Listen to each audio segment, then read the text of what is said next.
grew up on a farm in eastern Washington. My grandfather practiced rotation farming, and what I'd like to see in the store is as close to what my grandfather trucked over to the farmer's market in Portland when I was a little girl.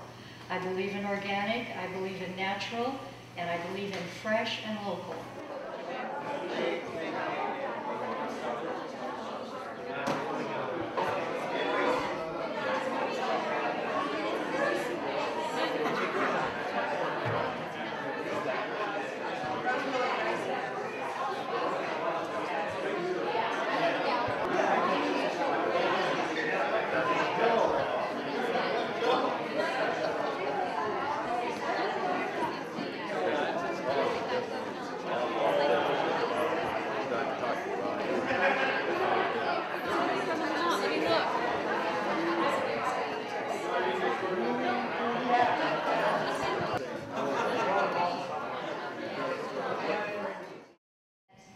This is going to be a very,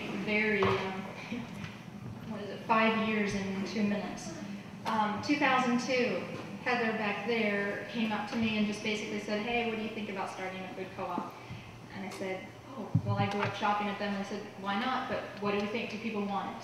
And it really just became this conversation. We were both at WSUV, and we decided it'd be good to graduate first. So we finished school, her master's, me my bachelor's. And then in 2003, we literally went down to the farmer's market. Remember that years ago? Went down to the farmer's market with the same funky table we still have, and with a couple of sheets of paper and said, anyone interested? And that's how it started.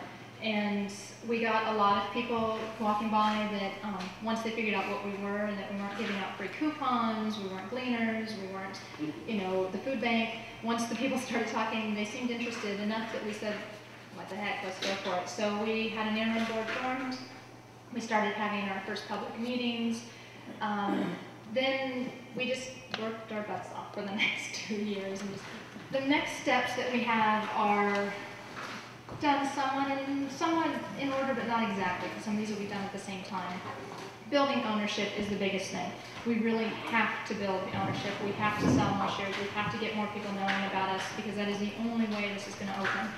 The goal that we're setting right now for the board, that the board has set as a goal, is by the end of this year to have 600 owners. We have 133 right now. So we got a little bit of work to do, but we got enough time we can do it. So we got it. They're saying to open a store that you really need about 1,000 owners to open. That's the best case scenario. So somewhere between 800 and 1,000 to sustain this. So if we follow on this track of 600, we're not giving timelines of when we'll open, but you can kind of figure that if we can get 600 owners by the end of this year, where we're moving forward and how close we're getting at that point.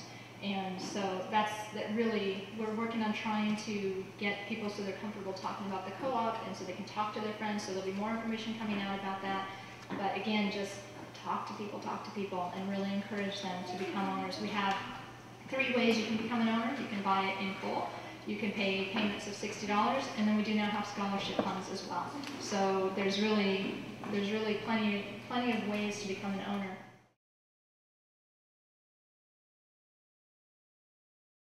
My expertise is not business, nor is it numbers, nor is it actual being on a board meeting. I'm here because I was told I was stable.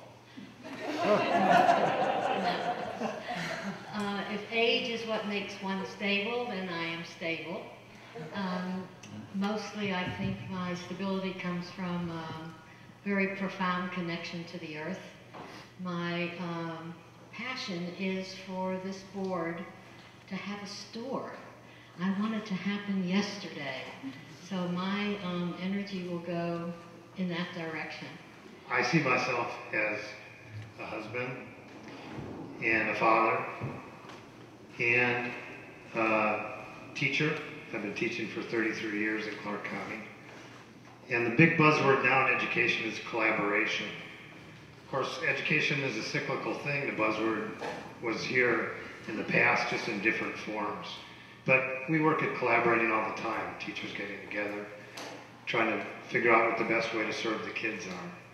And I think that's probably a skill that I might have to help collaborate with the other members of the board, to keep a focus and to keep us moving in the right direction, and to keep it simple, to keep it friendly, to keep it happy.